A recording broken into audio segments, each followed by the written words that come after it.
이번 영상에서는 배드파더스라는 사이트와 그리고 그 사이트가 어떤 사이트인지 그리고 이런 사이트가 왜 존재하는지에 관련해서 얘기를 해볼 겁니다. 그래서 이 배드파더스라는 사이트는 그냥 쉽게 얘기해서 양육비를 안 주는 어떤 부모가 있다면 그거를 제보를 받아서 신상을 공개를 해놓는 그런 사이트입니다. 그리고 여기서 짚고 넘어가자면 배드 파더스라고 해서 그럼 남성의 신상 정보만 공개되냐? 그건 또 아니고 처음에 이 홈페이지를 만드는 사람이 남성들의 제보가 많이 들어와서 파더스라고 사이트의 이름을 만들었던 거였고 여성들의 신상도 공개가 됩니다. 제보가 된다면 말이죠. 예, 제보가 돼서 공개가 됩니다. 근데 이제 남성에 비해 찾기가 힘들긴 하죠. 근데 그것도 좀 기형적인 구조에서 기인하는 게 아닐까? 일단 그거 좀 다른 얘기니까 일단 차치해두고.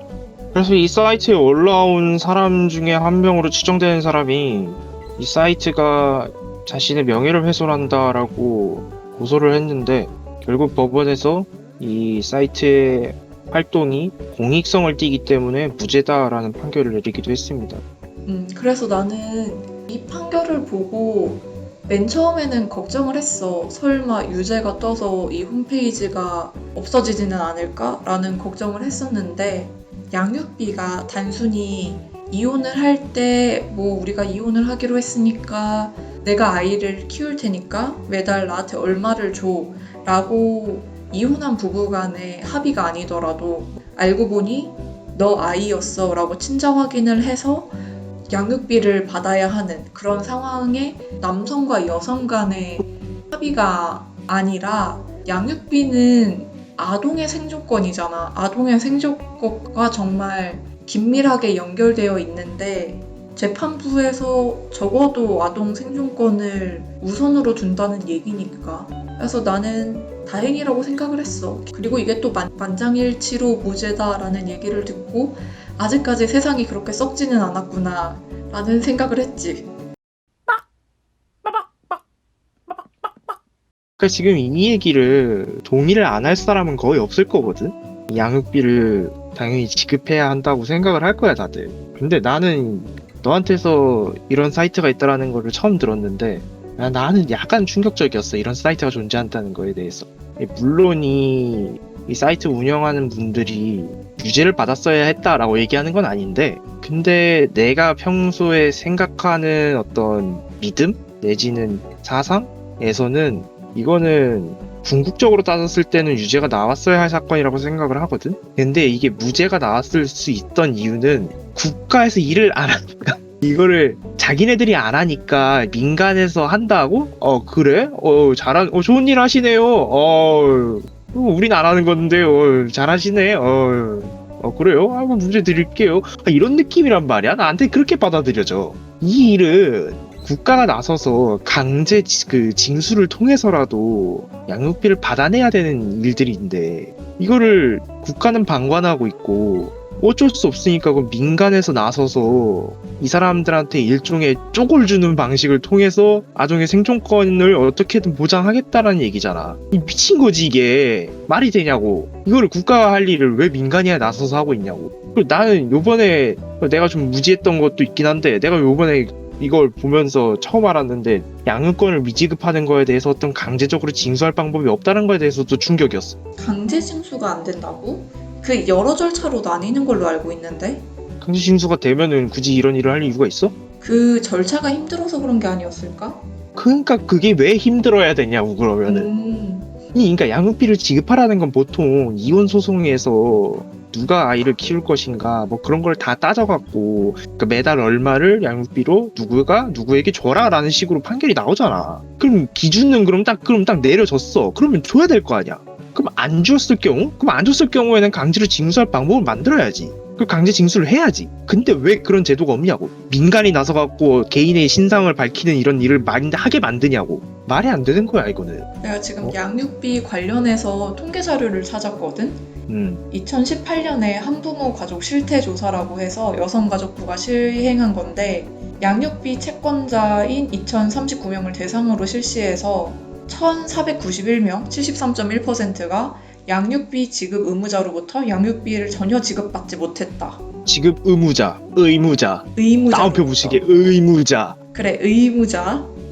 그런데 왜 안 주냐고. 꼭 줘야 하는 거잖아. 혹시 계속 얘기해야 되니? 그래서 양육비 이행률이 저조한 것은 양육비 이행을 강제할 수 있는 법적 절차가 복잡한 것과 관련이 있어 보인대. 약간 이것도 웃기네. 관련이 있는 줄 알았으면 지금 법이 개정돼야 되는 거 아니야? 2020년인데? 이 나라는 도대체 어디서부터 잘못이 된 걸까? 제대로 돌아가는 게 하나도 없어. 이것도 어떻게 보면 어떤 남성 중심의 어떤 법이 만들어져서 그런 걸까? 남은 편견인가? 보통 엄마보다는 아빠가 양육비를 지급하는 경우가 많으니까 그런 경우가 대체로 많기 때문에 이런 법이 만들어진 건가?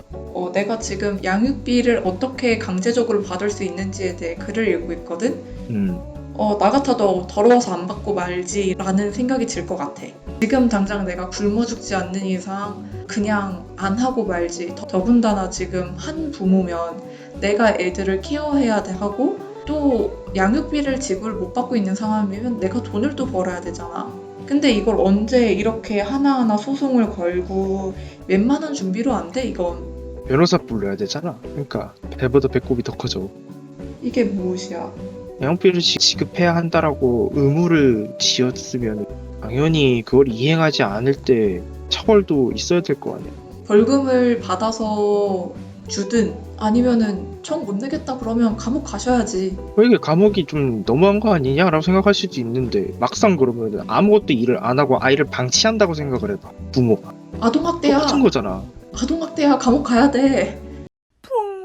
그리고 사실 이 배드 파더스가 유명해진 이유 중에 하나가 코피노 관련해서 그 신상 정보를 공개를 했어서 그것 때문에 한번 떴었거든. 그래서 이제 코피노가 뭐냐면 이제 한국인과 필리핀인 사이에서 태어난 아이인데 유명한 이야기가 하나가 있어. 이 직접 배드 파더스를 운영하시는 운영자가 한 얘긴데 필리핀의 여성이 한국인 남성과 아이를 갖게 돼서 낳았는데 한국인 남성이 종이에 이게 우리 집 주소야 라고 해서 이렇게 적어줬대. 근데 아무리 쳐도 안 나와서 이제 또 그 운영자한테 보여줬는데 거기 명함에 적혀 있는 게 영어로 그걸 믿니?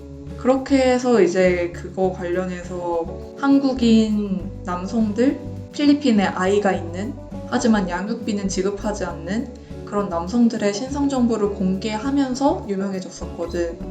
걔는 촌대에 욕 좀 먹어야 돼. 이거는 약간 국제적인 문제잖아. 그러니까 이 욕을 먹는다라는 거는 신상 공개에 대해서 좀 다르게 생각할 필요가 있지 않을까? 이건 나라 방식이야. 뭐 하는 짓이냐고.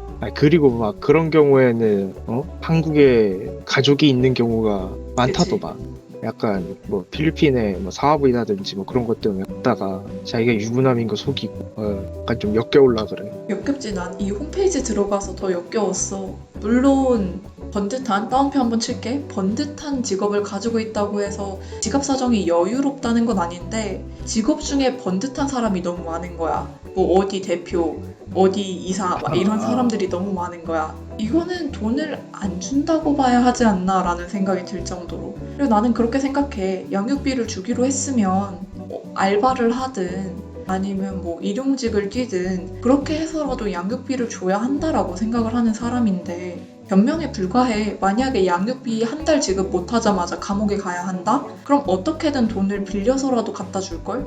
당장 다음 달에 감옥을 가야 한대. 그러면은 돈을 꿔서라도 하지. 근데 우리나라가 지금 양육비 미지급에 관련해서 너무나 처벌이 약하기 때문에 그렇기 때문에 그냥 배째를 하고 버티는 거지 이건. 다시 총선으로 돌아갈 수밖에 없는데 이번 총선을 통해 뽑힌 국회의원들은 아동 인권 그리고 한부모 가정에 관해서도 많은 관심을 쏟는 그리고 좋은 법을 만들어내는 사람들이었으면 좋겠다는 생각을 다시 한번 합니다. 사실 너 총선 얘기하니까 하는 얘긴데 나는 약간 우리나라가 너무 민주주의를 급격하게 받아들인 감이 없지 않아 있어서 이런 일들이 발생한다고 생각을 했거든 처음에는. 근데 그것도 좀 아닌 것 같은 게 벌써 이 민주화 기준으로 따지면 30년이 넘어.